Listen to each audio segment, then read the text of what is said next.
Hello friends, welcome to my YouTube channel rockstar 127। और आज मैं आपके पास एक नए वीडियो के साथ फिर से आई हूँ, जिसमें आज मैं एक कहानी लेकर आई हूँ।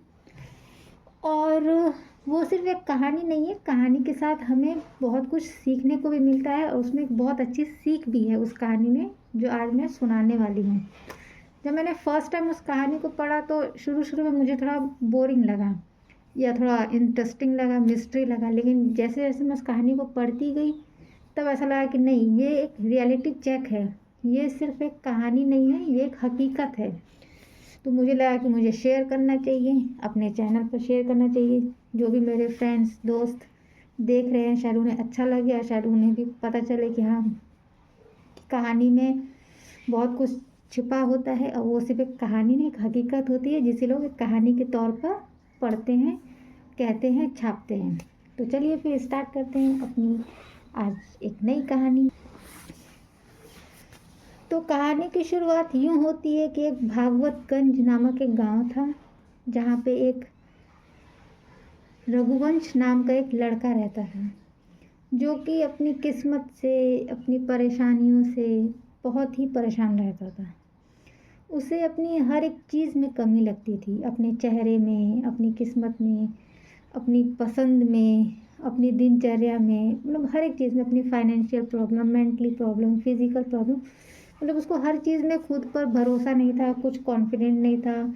और हर चीज़ में उसको ऐसा लगता था कि वो सबसे पीछे है, सब उससे आगे जा रहे, सब उससे कहीं ना कहीं बेहतर है, हर चीज़ में, लुक में, दिमाग में, एक होता ना, एक एक्टिविटी में, हर चीज़ में वो हर बच्चे से पीछे है।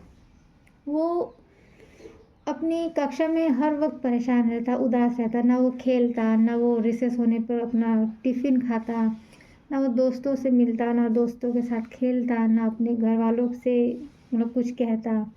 बहुत चुप चुप सा, शांत शांत सा रहता था।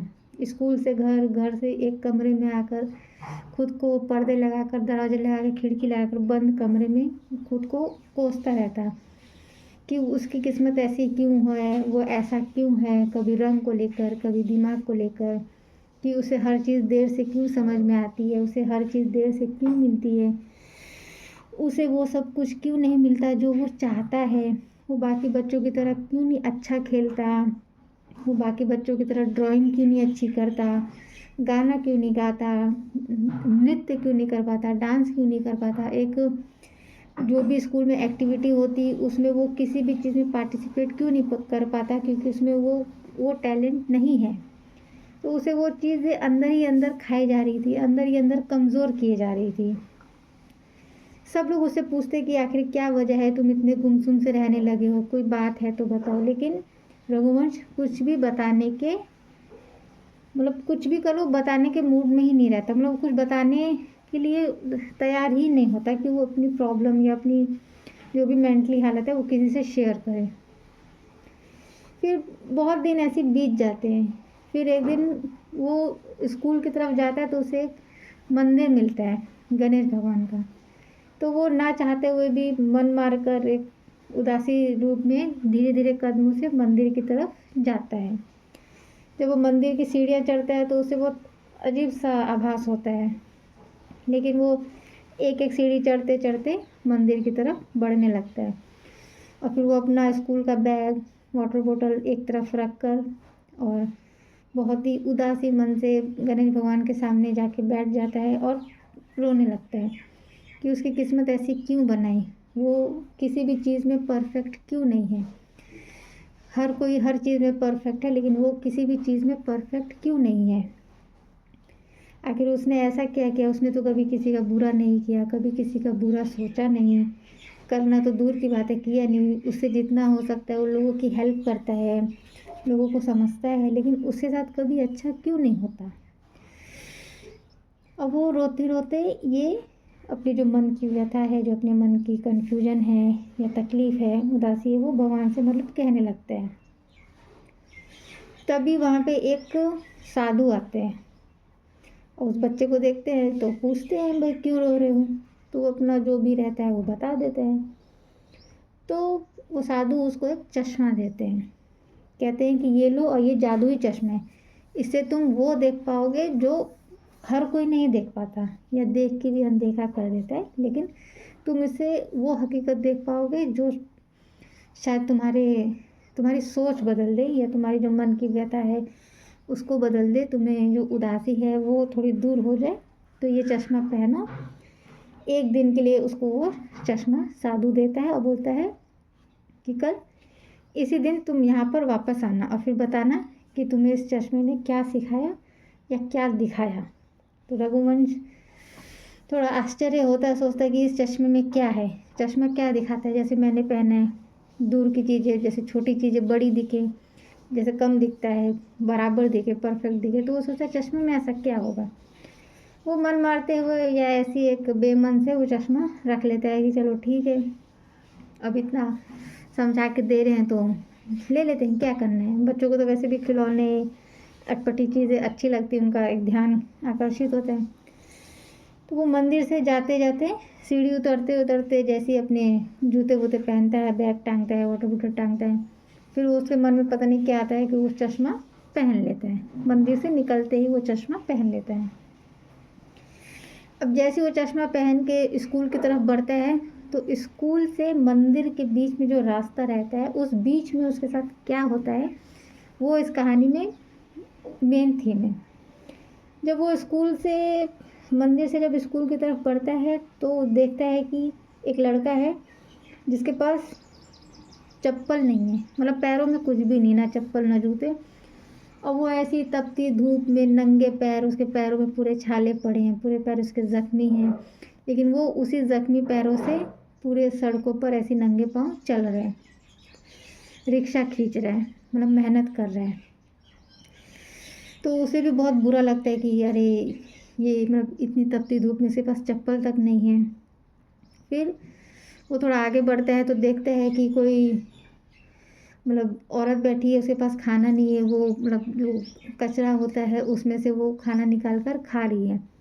तो उसे उसमें भी बहुत उदासी होती है कि अरे यार इसको मतलब रोटी तक नहीं है, ये कचरे में से खा रही है जो लोग फेंक देते हैं, जूठा है, सड़ा है, उसमें जानवर भी आके खाते हैं, और वो औरत मतलब वो खा रही है।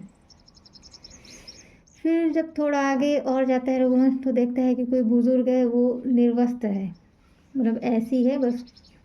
तो उसे बुरा लगता है कि अरे यार मतलब इतनी तपती धूप में इतने लोगों में इसके पास पहनने के लिए कपड़े भी नहीं है, ये ऐसी है, बताओ इसको कोई एक कपड़ा भी नहीं दे सकता, ये इतनी तपती धूप में जल रहा है, पूरा निर्वस्त्र है, किसी को कोई दया नहीं, कुछ नहीं। फिर जब थोड़ी और आगे जाता है तो देखता है पशु पक्षी जो है वो प्यास से तड़प रहे हैं, लेकिन उनको कोई पानी देने वाला नहीं, वो कोई दाना पूछने वाला नहीं, और वो बस पंख एकदम बेसब्री से फड़फड़ा के उड़ते रहते हैं कि कोई उनको दाना पानी मतलब कोई पूछे, लेकिन कुछ भी नहीं।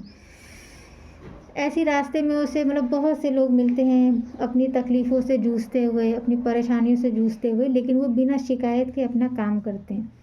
किसी के पास खाना नहीं, किसी के पास कपड़ा नहीं, कोई बेघर ऐसी सड़क पर रह रहा है झोपड़ी डाल के, तो उसे बुरा लगता है कि बताओ उनकी पढ़ाई लिखाई मतलब कुछ भी नहीं, किसी के पास कोई सुविधा नहीं, कोई सुख नहीं, कोई दिनचर्या का कोई ठिकाना नहीं, खाना पीना रहना। तो रघुवंश को अंदर ही अंदर बहुत गिल्टी फील होता है, बहुत बुरा लगता है, उदासी होती है। फिर वो ये सब दृश्य देखते हुए वो फिर स्कूल की तरफ मतलब बढ़ जाता है, लेकिन सारा दिन उसके दिमाग में बस जिन लोगों को वो देखा रहता है बस वही उसके दिमाग में घूमती रहती हैं बातें, कि कौन सड़क पर निर्वस्त्र था, कौन भूखा बैठा था, कौन कचरे से खा रहा था, तो किसके पास चप्पल नहीं, किसी के पास जूते नहीं, किसी के पास रहने को घर नहीं, पानी नहीं, किसी को कोई देखभाल करने के लिए नहीं, पूछने वाला नहीं, किसी के पास मतलब आगे बढ़ने के लिए कुछ पढ़ाई लिखाई एजुकेशन मतलब कोई सुविधा नहीं। सारा दिन उसके दिमाग में यही घूमता रहा। वो इसी सोच के साथ फिर अपने घर, जब छुट्टी होती है तो घर चला जाता है। फिर जब घर जाता है तो उसके सामने उसकी माँ खाना लाती है, पानी लाती है, खाना खाता है, पानी पीता है, फिर थोड़ा आराम करता है, फिर पढ़ाई करता है, फिर दोस्तों में खेलने जाता है। और फिर मतलब रघुवंश के दिमाग में लेकिन और पूरा टाइम बस यही सब नज़ारे जो उसके दृश्य देखे रहते हैं वो सब घूमता रहता है। वो भारी मन के साथ पूरी रात जगा रहता है। उसके दिमाग में बस यही आता है कि उनके पास कपड़े नहीं थे, उनके पास खाना नहीं था, उनके पास चप्पल नहीं थे, उनके पास पढ़ाई नहीं, उनका कोई फ्यूचर नहीं, लेकिन उनके चेहरे पे एक सुकून था, एक नूर था, एक चमक थी, एक शांति थी। कैसे मतलब उसे बस यही चीज़ें परेशान करी थी कि उनके पास कुछ ना होकर भी वो इतने खुशहाल जीवन व्यतीत कर रहे थे। उनके चेहरे पे एक अलग सी ग्लो था, एक चमक थी, एक सुकून, शांति, कोई परेशानी नहीं, कोई उलझन नहीं। इतनी तपती धूप में भूखे रहकर बिना घर, पैसे, पढ़ाई के उनमें इतना एक सुकून कैसे था, वो बात उसे रात भर सोने नहीं दी। जब नेक्स्ट मॉर्निंग हुई, जब वो स्कूल के लिए रेडी हुआ, तैयार हुआ, तो वो चश्मा उसने पहने हुए वापस मंदिर गया तो देखा वो साधु वहीं बैठा था, मुस्कुराते हुए वो रघुवंश को देख रहा था। और रघुवंश बहुत बेसब्री से जूते वूते निकाल उकाल के जल्दी जल्दी मंदिर की सीढ़ियाँ चढ़ा और जाके वो साधु के पास जाके बैठ गया और वो चश्मा उसको देते हुए कहा कि मैंने जो जो देखा वो मुझे बहुत अजीब लगा। तो साधु तो सब जानते ही थे, तो बोले कि क्या देखा तुमने? तो रघुवंश कहता है कि मैंने देखा कि लोग भूखे रहकर बिना घर के, बिना कपड़े, बिना चप्पल, बिना पढ़ाई, बिना पैसे, लोग कोई भी उनके पास कुछ भी साधन नहीं है, लेकिन वो फिर भी उनके चेहरे पे एक अलग सा सुकून था, शांति थी, मुस्कुराहट थी। मतलब बहुत ऐसा लग रहा था कि उनके पास सब कुछ है, कुछ ना होते हुए भी। तो वो कैसे, वो सुकून कैसे, उसे वो चीज़ रात भर मतलब सोने नहीं दी। तो साधु मुस्कुराते हैं और कहते हैं कि यही तो इस चश्मे की खासियत थी, यही तो मैं तुम्हें समझाना चाह रहा था। फिर साधु कहते हैं कि ये चश्मा कोई जादुई चश्मा नहीं है, ये एक नॉर्मल चश्मा है, लेकिन तुम्हें समझाने के लिए मुझे ऐसा कहना पड़ा कि ये जादुई चश्मा है। तो रघुवंश थोड़ा क्रोधित होता है, बोलता मतलब मुझे समझा नहीं।